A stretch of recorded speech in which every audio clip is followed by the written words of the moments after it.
Mahalaga ang tiwala dahil kapag nawala ito, mahirap nang ibalik. Kailangan ng oras at atensyon. Kung wala ito, lalabo ang relasyon. Ang pagkakaroon ng bukas na komunikasyon ay susi, pero minsan mahirap ito gawin. Dapat marunong magpatawad, pero may mga sugat na mahirap maghilom. Ang pagiging tapat ay mahalaga, pero madalas hindi ito nasusunod. Ang respeto sa isa't isa ay kailangan, ngunit minsan nawawala sa init ng ulo. Mahalaga ang pagiging supportive, pero may mga pagkakataon na nakakalimutan ito. Ang pagmamahalan ay dapat pinapakita, hindi lang sinasabi, pero minsan puro salita lang. Kapag may problema, dapat pinag-uusapan agad, pero madalas hinahayaan lang lumala. Dapat may effort sa bawat isa, pero minsan nakakapagod magbigay ng sobra. Ang pag-intindi sa damdamin ng isa't isa ay importante, pero bakit napapabayaan? Mahalaga ang pagpapahalaga sa maliliit na bagay, pero bakit hindi napapansin? Ang pag-compromise ay susi, pero may mga pagkakataon na hindi talaga kaya.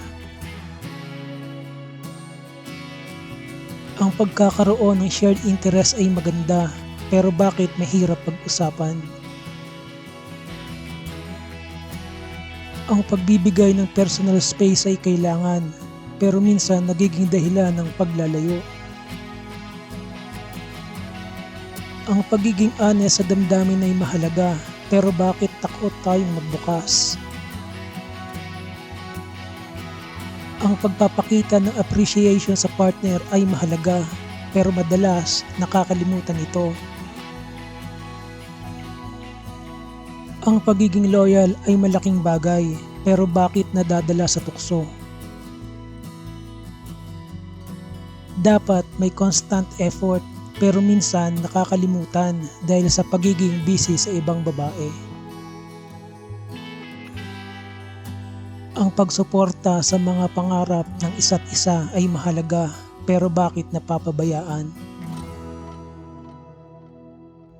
Ang pagkakaroon ng patience ay susi, pero minsan napupuno din ang pasensya.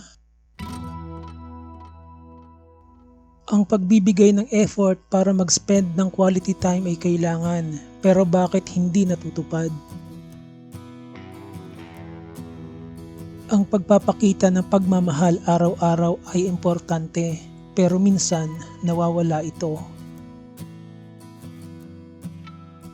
Dapat marunong mag-sorry kapag nagkamali, pero bakit mahirap itong gawin?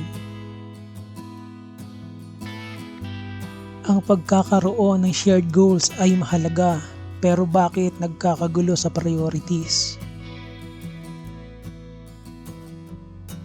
Ang pagiging supportive sa mga desisyon ng partner ay mahalaga, pero bakit may alitan? Dapat may open na pag-uusap, pero minsan nahihirapan tayong mag-express ng tunay na nararamdaman.